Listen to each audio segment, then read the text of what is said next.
Yeah, I'm like, what do y'all do Hey, outside of preaching? That's what I want to hey, who are you? know. I, Who I are I you? don't want to hear that. I don't want to hear that. So Like, who does that? I'm like, man, just so organized and prepared. And yes, I've got the Bible study series that'll go along with it. We've already talked to the musicians and we've got the music laid out for the entire year. And I'm like, that's yeah, nice. I wish I could get there. yeah, that will not be me. I'm trying to get by Sunday by Sunday. So I say, I always feel like I'm flying by the seat of my pants. You know, folk are like, woo, Rev. I'm like, yeah, if you only knew. Oh, they like that word though. They like that word. You giving us good solid word, Oh, brother. like, man, like, well, if you only knew. Yeah. Yeah, but anyway, so yeah, so listen, a lot to cover today, folks. If you're checking us out this morning on 900 AM or 96.1 FM, old school from your radio in your home, we are certainly appreciative of that.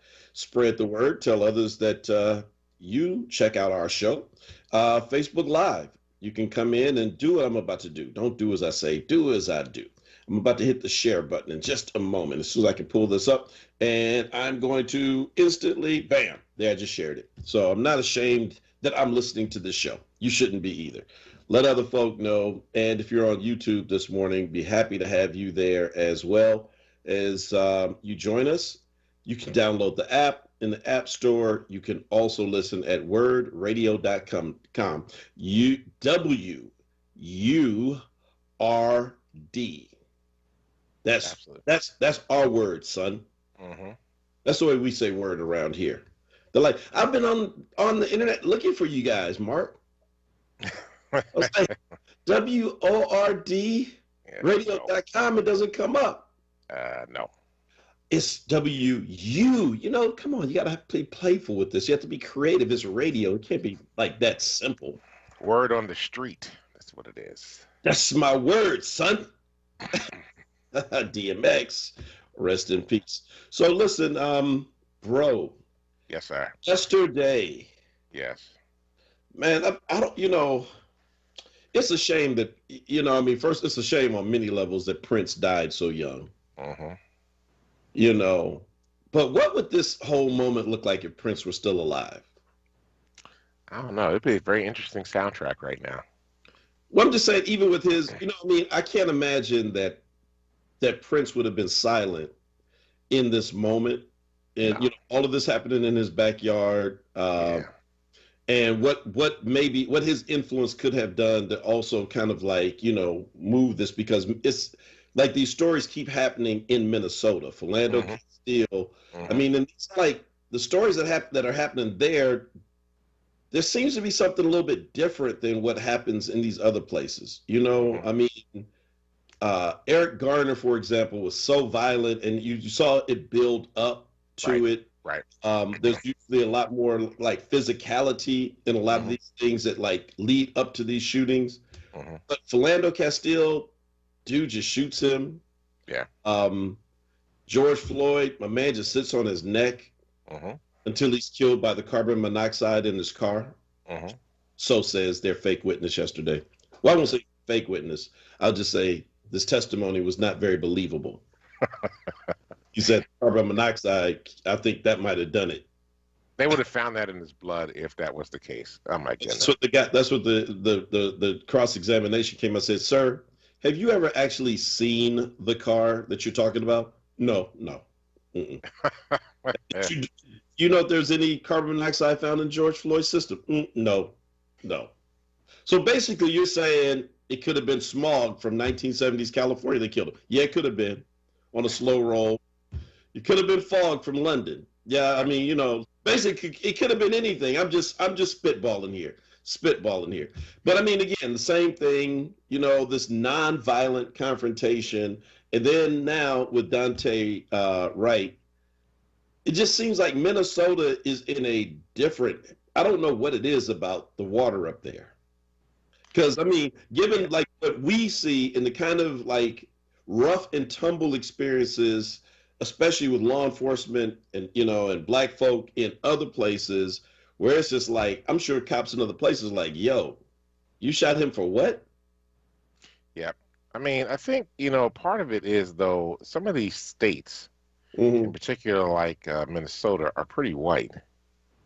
Um, and that is part of the challenge, right? I mean, when we talk about implicit bias, we talk about, the population of the whole state is of African Americans is 7%. It's 83%, 83.8% white. There's 1.4% American Indian, 5.2% Asian. And I'm not exactly sure what the Latinx. I just pulled up some quick facts on the state to be able to take a look at that. So you actually have large swaths of the state that probably have minimal contact with folks of color, right? It's really north. It's very cold. Um, and I think that that actually plays a lot into it. Um, Mm. and then also because it is north, northern racism is different than southern racism in many ways, right? I mean, Hmm. southern racism is kind of in your face. Hmm. Northern racism is we see you, we're not going to say anything about you until we really have to deal with it. And I think all that plays a factor in, that plays a deep factor in what happens with the policing and other things, right? There's a deep bias, but because you're in the North, you make the assumption that people in the North are not racist. And actually, people in the North are just as racist as folk in the South. They just deal with it differently. Oh God, come on! I told you my mom always said. I've said it before on the show. I'll say it again. It bears repeating. She grew up in Arkansas and then came to California as a teenager during the Great Migration. And she would say to us growing up that what she appreciated about Southern white folk is if they didn't like you or want you on their property or in their business, they would just tell you, "Hey, N-word, keep it moving," or Yeah. "Hey, N-word, you're welcome here. We welcome N-words and their money." Mm. But she said in California, people smile in your face. And I associate California with your depiction of the North. You Yes. know, it's the Well, Western yes. version of Yes. the North. Yes. And that, people smile in your face, but you don't really know what they're really thinking. Right. And Renee says Philly is a racist place as well. Yeah, I associate Philly with the South. Yeah, actually, Pennsylvania is the northernmost southern state in America, whether anybody realizes it or not. I mean, literally, Maryland it begins the South, right? So Maryland and then probably the Eastern Shore of Delaware actually begin the South. And so a lot of folk that were just trying to get into the North got to Pennsylvania, got to Philadelphia, slaves got to Philadelphia. This is where they were first free. Um, but Philadelphia has deep, I mean, not just Philly, Pennsylvania, period, has deep Southern tendencies. I tell people this all the time because people are like, "Oh, Pennsylvania's so liberal." I said, "There's nothing liberal about Pennsylvania," and it is the even when you go toward the center part of the state, you can actually see the vestiges of the South in Mm, it because the state is deeply rural, like many southern states. A lot of people, if you spend all your time in Philly, you think that Pennsylvania is kind of this urban state. Actually, probably 70% of the state is completely rural. It's farmland, it's wide open grassland, it's mhm. mountain ranges, both in the northeast part of the state and the center part of the state and the western part of the state. It's deeply rural. So, and the numbers of Pennsylvania in terms of demographics are not that different from Minnesota's, which is why Yeah, sometimes I'm like, when we see these things happening, it's like, no, I could easily see this happening here. So yeah, it yeah. is Pennsylvania, Minnesota. They have tendencies. The Northerners deal with racism a little bit differently. Yes, Philadelphia, because it's an East Coast city, is probably much more confrontational about everything in general because East Coast folk have a tendency to be very confrontational. It's actually a whole culture study thing about behaviors of people from the East Coast versus West Coast versus the Midwest. Right. And one of the things one of our colleagues, um, Doran Schranz, Doran, who is the head of Isaiah, Mhm. Oh which yeah. is a similar organization of power in Minnesota. Doran always talks about Minnesota nice. And Minnesota nice is a fake niceness that people have, so they treat you nice, but Mm. then they stab you in the back. So that's part of the whole culture that goes along with that as well. Well, so we didn't intend to get on this history piece, and we'll talk about the the a lot of the news that happened yesterday and our take on it. But what you just brought up is really an interesting thing. People were kind of like wondering about the oddity of a person who rode the wave of popularity by using racist tropes. Donald Trump, that is the oddity of him kind of making his final stand and pitch in Pennsylvania before the 2016 election, and how he actually won Pennsylvania. That he went to Gettysburg. Now, most people would think, why would a person who is being associated with racist things go to Gettysburg, of all places, the place that, is known for the Gettysburg Address, because the Confederates tried to come through there to take over the North? Well, I mean, there's a lot to it. Tawanda, our guest host, pointed out, she said, yeah, you got to watch out for Gettysburg today. Absolutely. Daniel Payne, one of the early bishops of our church, who I wrote on, and who spent some time in Philadelphia, like everybody back in the day, right? But Daniel Payne was the first Black student at Gettysburg Seminary, at the Lutheran Seminary there. They recruited him from South Carolina, and he was the first student there on a scholarship in the 1830s. But although he was a member of the white Methodist Church in the South, which was friendly in South Carolina, believe it or not, to Black folk, when he got to Gettysburg, he said he couldn't go to that Methodist church because the pastor was pro-slavery. Wow. And it was so racist. So he walked all those miles to Carlisle, to an AME church in the 1830s. Fast forward 30 years to the Civil War, and where is it that the Confederates feel comfortable enough to launch a northern invasion? Through Gettysburg. Because they opened the door. Come on in. We're tired of these N-word lovers in Philadelphia. Even in the 1860s. We'll show you the way. Go right on down the turnpike. Take them out, and let's take our country back. Dude, that's amazing. It's not surprising. This is, like people talk about Pennsylvania, that this stuff is not new. There is a long history from the beginning to where we are right now, and it helps understand, the way funding formulas happen for public education, and why there's so much resistance in that part of the state in particular for Philadelphia to get its fair share. I mean, here's the crazy part. Like, dude, how about this?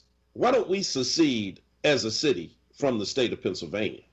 I did recommend that idea 10 years ago. I just want to say that. Well, then I'm with you. Let's say this. We're going to take Bucks. I know they got issues too, but we'll take Bucks, Montco, Delco, and Chester, and Pennsylvania counties, and we'll be our own state. Yes. We'll be the 51st state, and let's see how you, in places like Gettysburg, with your thriving economy of whatever it is y'all do, let's see how you fare without us. That's their main economy, is tourism. This is where the battle was fought. I mean, it's the nerve of it, right? That we have a Republican legislature through gerrymandering that dictates to Pittsburgh and Philadelphia and other urban Black places, smaller places, but definitely influenced by Black folk like Reading and Scranton and Allentown and places like that, Lancaster, dictate what we can do with our money. And y'all ain't got no money. Well, I mean, but here's the thing for me. It's apartheid. Yeah, that's apartheid. Well, but here's the thing that gets me, right? Actually, a lot of those rural communities are struggling deeply the same way the Black and brown communities are in Philadelphia and in the collar counties around Philadelphia. But the only thing that separates those folk from the folks in Philly is the fact that they're white and the folk in Philly are Black. And there are poor white folk in Philadelphia too. It would behoove them to understand that they are better aligned with us in terms of getting things that they need to be able to thrive in this state than they are sitting there trying to cast aspersions and trying to look at us all the time as if somehow or another we have caused their problems. We have not caused their problems. Their white supremacy that they live in has caused their problems. If they really want to correct this and for all of us to be able to thrive, for the whole state to be able to thrive, they should throw in with folk in Philly and the collar counties and in Allentown and Lancaster and all these, BIPOC or Black, Indigenous, people of color majority cities states, and let's throw down together and come up with a plan to create a new Pennsylvania. That's what we need to do. No. Yes. No, because hating you black people is much more fun. It's not fun. I would rather hate. It hurts them. It hurts them doing that. Yeah, it doesn't matter. I may be poor, but at least I ain't black, is what a lot of people think.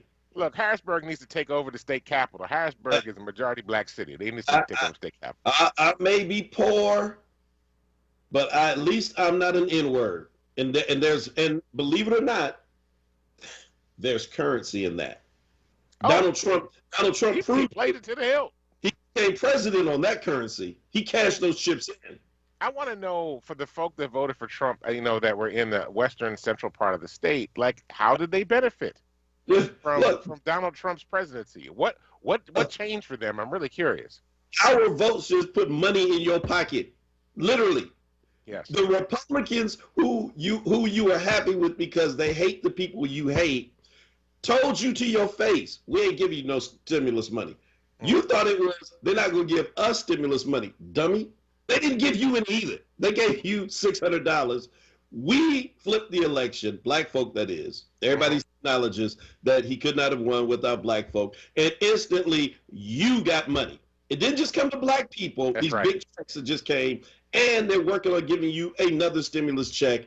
And yet, somehow you don't see that because racism clouds your judgment, and that's how you get a Dante Wright. That's how you get a George Floyd.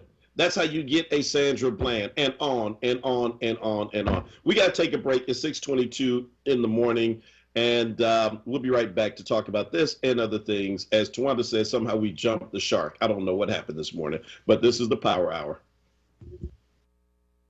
Hey, WURD family, have you heard of the new Go to Know campaign? If not, here is the deal. WURD Radio has partnered with the Colorectal Cancer Alliance, Penn Medicine, LabCorp, and the Independence Blue Cross Foundation to present the Go to Know Fit Kit Screening Campaign. The Go to Know campaign is an at-home screening test for colon cancer. Yup, you heard me right. You can take your own stool sample and mail it back for testing. Did you know colon cancer, if caught early, is 100% preventable? African Americans are 20% more likely to get colon cancer and about 40% more likely to die from it than most other groups. Plus, it is recommended you get screened if you are 45 years of age or older. So for the next 6 months, you can go to wordradio.com and click on the Go to Know banner for your free at-home screening test. It's that simple. Again, just go to wordradio.com, click on the Go to Know banner, and request your free at-home screening test. That's it. Go to Know today.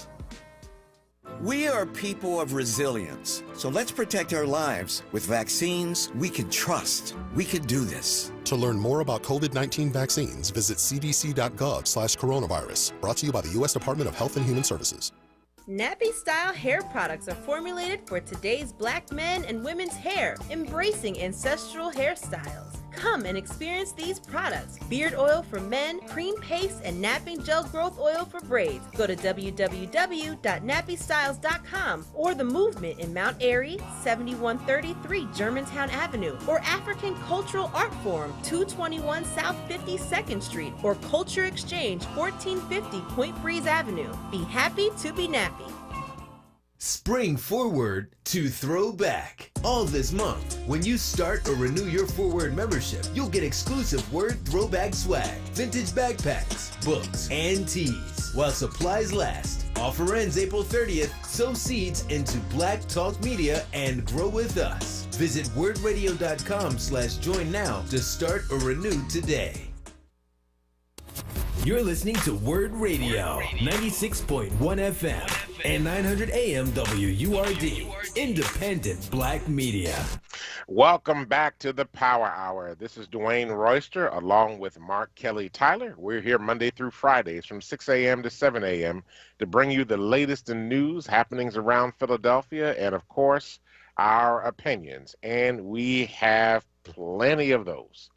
Plenty of opinions. Nah. You don't have an opinion about anything? No. I'm one of the least opinionated people that you would ever know. Lord have mercy. I'm waiting for the thunder to come down. Father, for I have sinned.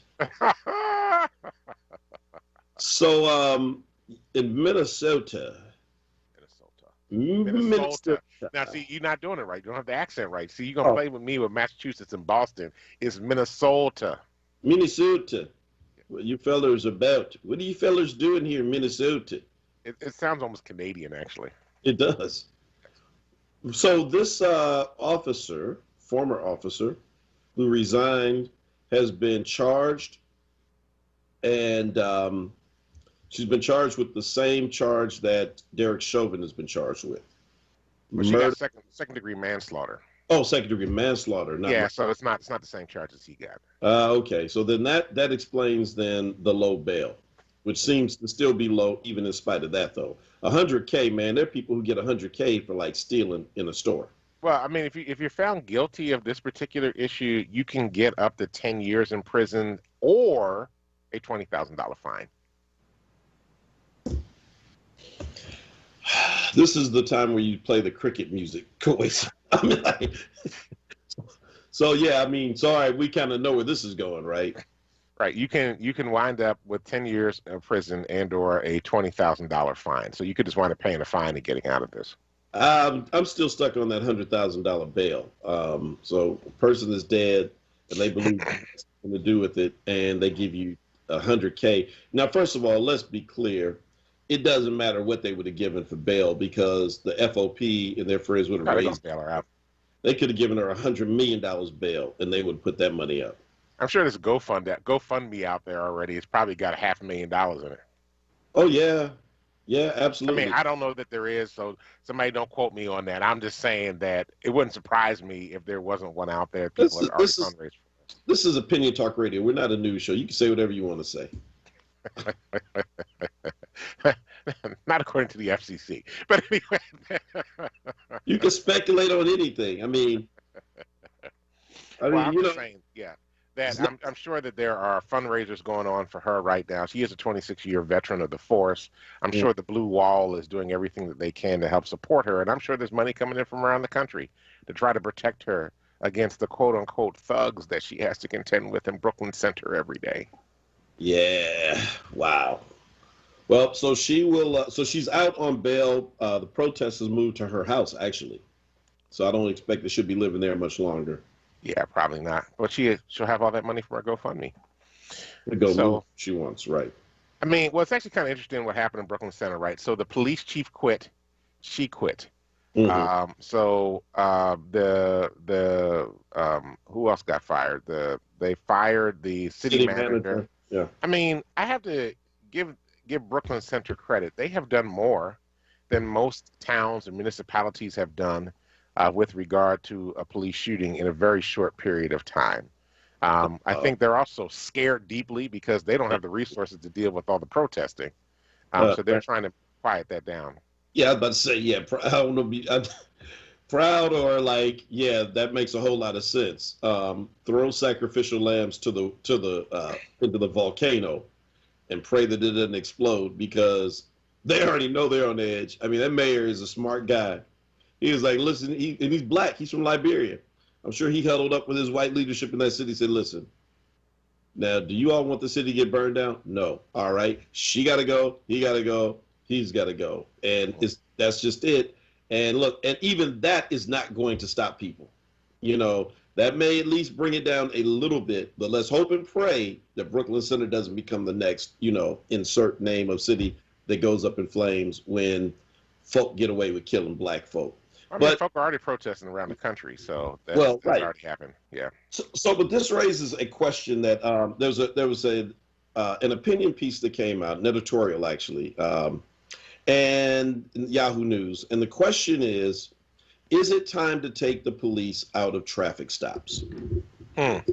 Now, Council Member Isaiah Thomas introduced legislation last year as a part of the reform package as people were like coming forward new things, actually reducing not to take police out of traffic stops altogether, but reducing greatly the reasons why police would stop you. The so-called broken windows policies, a broken tail light, things of that nature. And I mean, so what do you think about that just on the surface, that question? So having lived in Maryland in the DC area for the last almost 5 years, The police aren't heavily involved in traffic stops because they have cameras everywhere. Um, and they have literally traffic cameras are everywhere. And, I remember when we first moved down there, my eldest daughter, in the course of 2 weeks, had racked up $500 worth of tickets because of traffic cameras. Because, you go a few miles over the speed limit, those things are clicking. They're taking pictures of every car that's going past. So if your brake lights on and your lights out, it'll know. It's doing all kinds of stuff like that. So, you don't have as many interactions between police and folk. I mean, if you're riding the ATVs in the street, yeah, you're going to get pulled over. If you are driving, recklessly, like, weaving in and out of traffic and stuff like that, yeah. But if you're speeding or, just general stuff, that the traffic lights pick all this, the traffic cameras pick all that up. I see Deacon Maleka's on here, the chair of the deacon board at Faith Church. And I mean, everybody in DC knows that in Maryland, Southern Maryland, know that you will actually, you're going to rack up tickets. Because, but that still doesn't. But right, but still, that's not going to, so for cities and states, for states that still issue registration tags for your car, or for not having the right inspection sticker. I remember I got pulled over on South Street once when we first moved here. I didn't, in California, when you go to motor vehicles and you get registered, the inspection, it's all one thing. Right. It's, if you're registered completely. I didn't understand that in PA, all this is different. You know what I mean? Right. Different dates, you got to have different things. And so the cop is standing on South Street. She pulls me over. I'm like, what are you doing? Oh, your car's not registered. I'm like, yes, it is. Like, and so she's like, well, the inspection sticker. But this interaction brings me into contact with law enforcement. Now, what already happens in PA is that the parking authority also has the ability to write you up for that. So once you park on a public street and PPA sees that you're not properly inspected, they can write that ticket. So it's not like, I guess you could get away, but it's not like there isn't somebody to quote unquote police that. So, I understand, I think, the merit of the question. I don't know, and there's a big abolish the police movement out there. And, I'm in the middle of like the police reform, police debate, but that's just the one. The majority of times that you have to call the cops in traffic situations is because somebody's done something to you. Right, get an accident or something like that. Yeah. And so, do we really want a situation, as frustrated as we are about police in these moments, where like your quality of life on everything else just goes to hell? Because now it's like only the strong survive. You got to, fight it out literally to get that insurance card. Fight it out with people who don't want to pay, people driving around without insurance, tear your car up. You can't get it replaced. What we say we want, sometimes if we don't think through all the other stuff that comes with the win, that's right, then we may be inviting something else on ourselves that we're not necessarily anticipating. I'm just saying that that's kind of what hits me. Sure. Well, and let's be honest, right? I'm sure we have listeners out there that have called the police even in the midst of a traffic accident, and the cops never showed up. Well, then there's that. That's part of the piece too, right? So, all depending on what neighborhood you're in and what you're doing, you might or might not get support from the police anyway. They'll get to you when they get to you. Wow. Tawanda says we could change some of the procedures of the traffic stop. It could all be done over the phone. Pull the car over, connect via phone. Why not? Well, you got to have the phone number first, but yeah, I hear that. It's an idea. I'm certainly... Driver, what is your number? All right, I'm about to call you. I think here's the thing with the traffic stops and stuff, though, right? With, part of the problem with Devontae's case in Brooklyn Center was that they said he had a warrant. And he did. And that's what, precipitated this issue. I have a story. So years ago, my eldest daughter, I'm sorry, I was taking her back up to her mother in Massachusetts, and her mother and she were in the car. My dad was in the car with me. My car had been stolen but recovered. So I'm driving in New Jersey because my father said, take 202 up through Jersey, which is a really bad idea. So admittedly, I was exceeding the speed limit at that moment in time in human history. Now, this is my daughter's getting ready to turn 30, and she was a baby in a car seat at the time. She was probably not even one yet. And so we're driving back up to take them back to Massachusetts, to Springfield. And as I'm driving, I'm exceeding the speed limit a lot. And my dad says there's a cop over there. And so the cop, and I was like, he's going the other way. He can't track me. Actually, he pulls me over. He knew exactly how fast I was going. And in the midst of it, they put me in handcuffs because they said this car is stolen. Now, if they had read the paperwork, they would have seen that the name of the person driving the car and the address of the car was the same thing as the registered person. But the guy called another cop. They had me out behind the back of the car, bent over the hood, handcuffs, had me handcuffed on the back of the car. My dad's sitting in the front seat. The cop goes up to talk to him. My father's arguing with him. My eldest daughter, she's sitting there. Her mom is sitting in the car. They're panicked. I mean, well, my youngest daughter doesn't really know what's going on, but her mother's panicking, so she starts panicking because children can vibe off of that. And all this because I got stopped because I was speeding.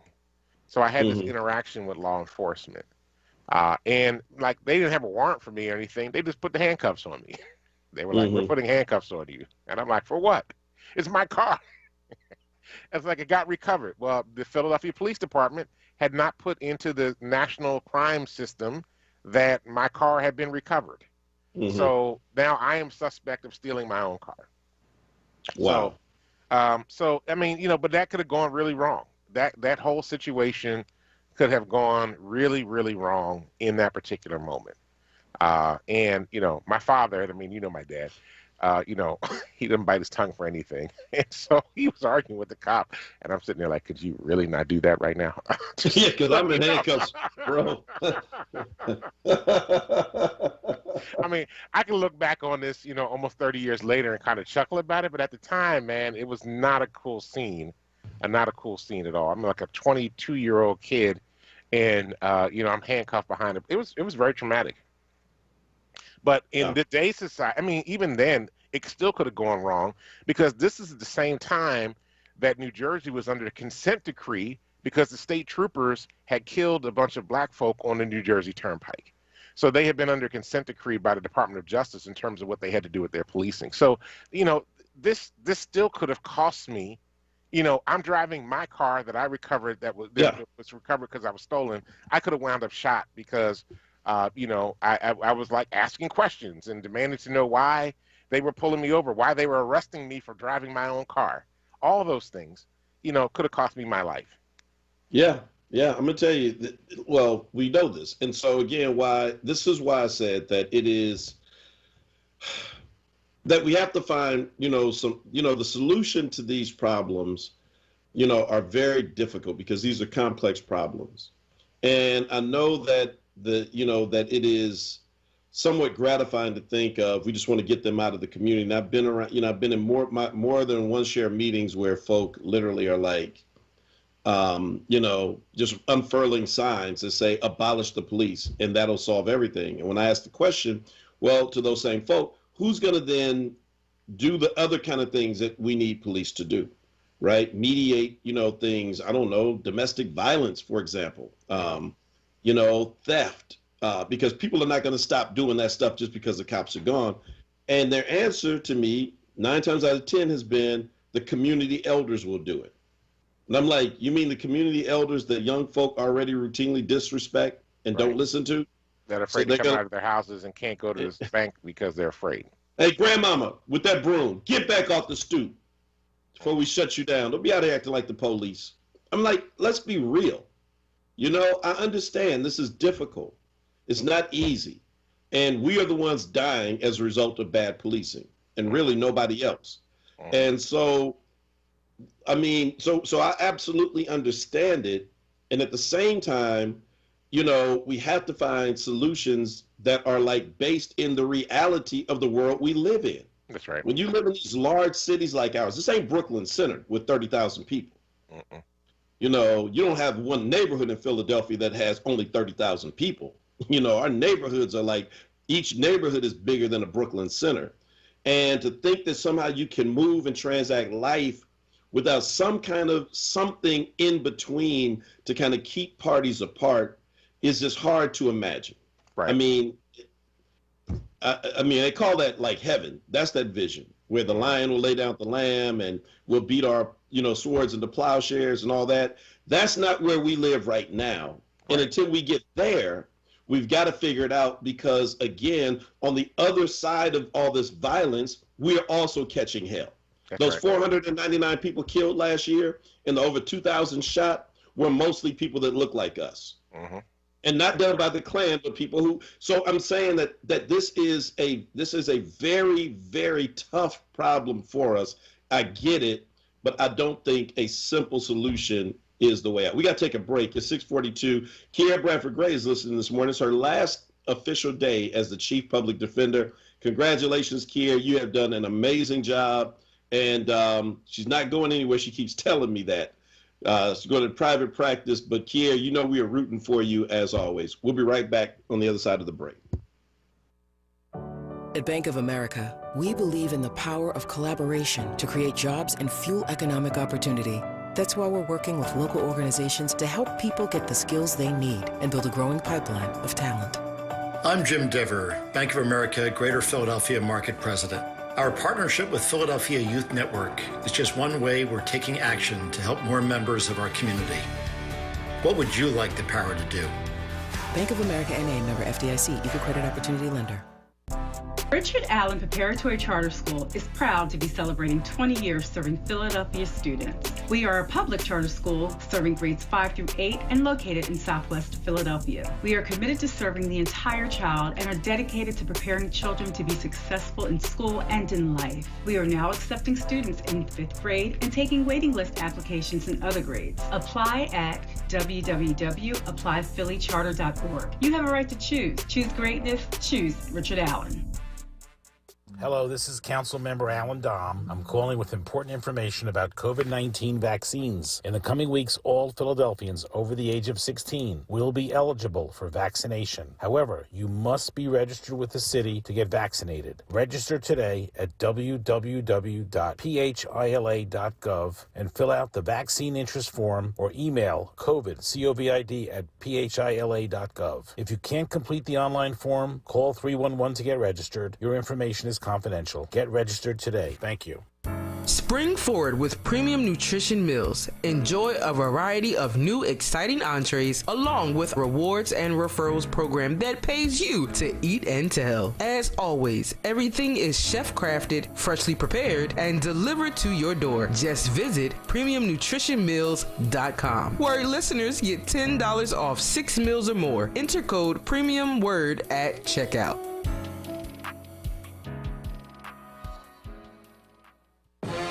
Join WURD Radio for our 6th annual Jackie Robinson Day live broadcast. Thursday, April 15th from 1 p.m. till 4 p.m. Hosted by Charles Ellison and Andrea Lawful Sanders. In celebration of Jackie Robinson, who revolutionized Major League Baseball by breaking racial barriers. This year, we're taking a look at how Robinson and other black athletes have played a pivotal role in advocating for social justice. You don't want to miss it. Thursday, April 15th from 1 p.m. till 4 p.m. exclusively on WURD Radio, 96.1 FM and 900 AM WURD. Streaming live on WURDradio.com, the WURD Radio app, or watch live on WURD TV via Facebook and YouTube. WURD Radio's special Jackie Robinson Day celebration is brought to you by Pico, Brown's Family ShopRite, and the Family Business Partners, Hers Snack Food, Amoroso's, and Dietz & Watson. Now, a traffic update on WURD Radio. Good morning. This report sponsored by Indeed.com. Schuylkill Expressway westbound getting jammed up in the area 202. Only the right shoulder getting by because of the ongoing emergency sinkhole repair. Eastbound 76 looking good. Southbound 95 jam Cotman through Bridge. Again, Betsy Ross through Girard busy there. Vine Expressway westbound Lake Parkway through the Schuylkill Expressway. Southbound Boulevard already busy. Broad down to Fox through construction. 295 northbound some slowing in the area of 47 to 42. Right lane block there again with the ongoing emergency work. Trouble hiring? Time to shift gears with Indeed. They go beyond the resume with over 135 skill tests to help candidates show their abilities on things like computer proficiency or customer service.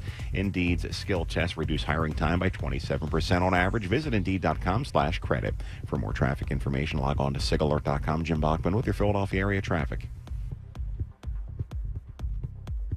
Now, a word weather update. Here's NBC 10 First Alert meteorologist Bill Henley. Cloudy and cool this morning with a chance of a few scattered light showers. Temperatures climbing to near 60 at lunchtime. A mostly cloudy afternoon with just a slight chance of shower and a high of 64. Clearing skies tonight down to 41 tomorrow morning. We'll start with sunshine, then increasing clouds tomorrow afternoon and windy. Winds gusting 20 to 30 miles an hour.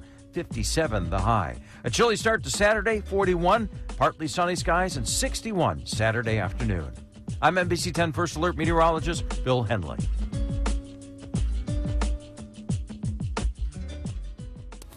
You're listening to WURD Radio, 96.1 FM and 900 AM WURD, independent black media. Welcome back to the Power Hour. This is Dwayne Royster along with Mark Kelly Tyler. WURD Radio, in partnership with the Colorectal Cancer Alliance, Independence Blue Cross Foundation, Penn Medicine, and LabCorp, have teamed up to launch Go to Know. Go to Know is a new public health campaign to reduce colorectal cancer in the black community. Request your free, easy, at-home colorectal cancer screening test called a FIT kit. The FIT kit is designed to provide early detection of colorectal cancer. The FIT test doesn't require any fasting or colon cleanses, and it can be done in a matter of minutes. Most importantly, you'll learn how to make sure you and your family members can stay well and live a long, healthy life. Go to wordradio.com and click on the Go to Know banner or call 1-877-422-2030 to learn how you can get your free at-home FIT kit screening test today. Please go get checked. African Americans are disproportionately impacted by colorectal cancer, and we want to make sure that we are doing everything not only to take care of ourselves, but to take care of ourselves so that we can take care of our family and our community. So please go get checked out today. Hey, I just wanted to jump. I'm actually later today. I'm actually going to be on this panel about a politics rooted in the people that's actually sponsored by the Catholic Campaign for Human Development. And I'm looking forward to being on that later on today. It's based on conversation around Pope Francis's book, Let Us Dream, and the work of a group of congregations in Great Britain, in Oxford. So it'll actually be on YouTube at some point later today as well. You can feel free to watch that. So just wanted to share that with folk that will be out there having that conversation about how to really make a politics that's rooted in the folk, in the people, those that are struggling. All right. Speaking of struggling, we got to look at the mayor's budget tomorrow. Hey, boy. I'm hearing little things coming out of City Hall. It's not great. I haven't had a chance to look at it yet, but at least he doubled the budget. He's offered to double the police oversight budget. That's great. To what? 1.5 million? That's not going to be enough money. 900,000. That's ridiculous. That's ridiculous. Hey, but as a politician, it's a great win, right? You can get to go out and say, hey, I doubled the police oversight budget. That is so ridiculous. I doubled it, though. With all the problems that we have in policing in Philadelphia, $900,000 is nothing. I doubled it. It's not. Yeah, double. My opponent says this, but I literally instead of one crumb, you now have two crumbs. Yes, that's doubling. But those two crumbs still don't even come close to making a meal. You had $1, I gave you $1. I doubled your net worth. That's ridiculous. Well, say what you want, but I doubled it. So anyway, he doubled what? Double what? It's a penny, one penny plus two penny. I mean, another penny. You double a penny. What can you buy with a penny? You can't even get penny candy anymore for a penny. It don't matter. It's a nickel. It sounds good. But I wanted to just say, so we've been on these hard-hitting issues all day. A couple of things to maybe kind of go out on a brighter note. Folk need something to kind of set and frame your day so that it's just not all this toxic stuff, because it's not all bad. But today is Jackie Robinson Day. On April 15th, 1947, he debuted in the major leagues and forever changed the face of baseball. And so you can actually get more coverage of that today. The WURD will be talking about it a lot. And I think between 1 o'clock and 4 o'clock, there'll be special programming on today, lifting up Jackie Robinson Day. And yeah, we need to encourage folk to pursue baseball. I mean, I was just talking about this I don't think we were talking about it on this show, but I was just having this conversation about why aren't there more young black kids going into baseball these days. But that's one thing. The second is that I have posted in the chat a petition from change.org that I want you all to sign. And it is to recast T'Challa in the Black Panther series. Now, initially, I kind of thought it was cool that they were going to retire the character out of respect for Chadwick Boseman, the late Chadwick Boseman, after he passed away, and that, that it was the ultimate sign of respect that they were not going to cast a new Black Panther. But, this petition and the folk who are supporting it, including Angela Bassett, make a great point, which is look, there are not that many black heroes to begin with in the MCU, the Marvel universe, right? And that T'Challa in particular represented something very special that people could look up to and aspire, young boys and girls. And by not telling his story now and ending that storyline, I mean, if you haven't been paying attention to these little side Marvel hustles that have been coming out on Disney Plus, dude, WandaVision, I know the first 2 or 3 episodes are hard to understand to get through. Push on, because it is dope. Falcon and the Winter Soldier, incredible, and it's only halfway through. Imagine these kind of stories. I mean, they're continuing to tell these stories, and so I'm with them. I just signed a petition. I want to see Black Panther live on. Who do you think will get the role? I mean, they probably, unfortunately, because he played the villain in the first one, he could not take over and be T'Challa now. But what's his name? Michael B. Jordan. Yeah. Man, there's some women out there gonna hurt you. Talking about what's his name? What's his name? I'm just telling you, they about to get if you haven't gotten hate mail yet at the station, I've gotten some. You're gonna get some today. How dare you forget his name? Yeah, I forgot his name. So, and let me just say this. Speaking of Chadwick Boseman, who was a cousin of my wife's cousin, I also want to say he's a graduate of Howard University. And I want to say congratulations to my youngest daughter, Joy, who will now be matriculating as a member of the class of 2025 at Howard University. She got accepted over the weekend, and we're very excited. I already put that deposit in and, ready to go. HBCU, here we go. I am looking forward to going to the first homecoming because I've never been to a HBCU homecoming before. So. Whoa, sir. Whoa, sir. Send me your black card right now. I will give it back to you later, but no, you didn't just come on here and say that. I've never been to an HBCU black. But let me be clear. I've never been to a white college homecoming either. Matter of fact, when I was at Boston College, I never went to any of the football games. Lord. I didn't go to any of the basketball games. And when I was at Boston College, Dana Barrows was playing. No. Let me stop you right there. First of all, you don't go to a black college homecoming for any game. The game is like window dressing. We walk at Clark. You have to go through the game to get to homecoming. All the tents are surrounding the stadium. We walk right past that team, and I don't think anybody's watching them play except the boosters. And then we walk right past them, and we go to our associated tent. I go to the Alpha tent. I spend some time at the California Club tent. And that's what you do at homecoming. And then you go visit all your friends. I go hang out with my boys who are Qs, who are Kappas, who are Sigmas. You got to stop by and see all your people, the old alumni who sit up on the hill. And then at the end, it's like, oh, by the way, did we win today? It's like, who are we playing? I don't know, man. They could take the game out, and it would still be homecoming. You have never been to a black homecoming? No. Not Morgan State, not Dell State, not Cheney, not Lincoln? No. Oh, my God. I'm so glad we're at the end of the show. I have to go somewhere and lay down. I am so disappointed right now. When COVID is over, you are coming with me to the next homecoming in Atlanta. It is Bench Creed. Suzette, I'm taking them to Atlanta. God. All right. Well, thanks, everybody, for checking us out on the Power Hour this morning. Thank you, Dr. Tyler, for everything you do. Thank you for Koisa holding down the boards, making sure everything's good on the home front in the studio. We appreciate everybody that's listened to us on the air, through the app, Facebook, YouTube, all the various means that you managed to catch up with us. We deeply appreciate it. Listen, folks, go out there today. Do us a favor.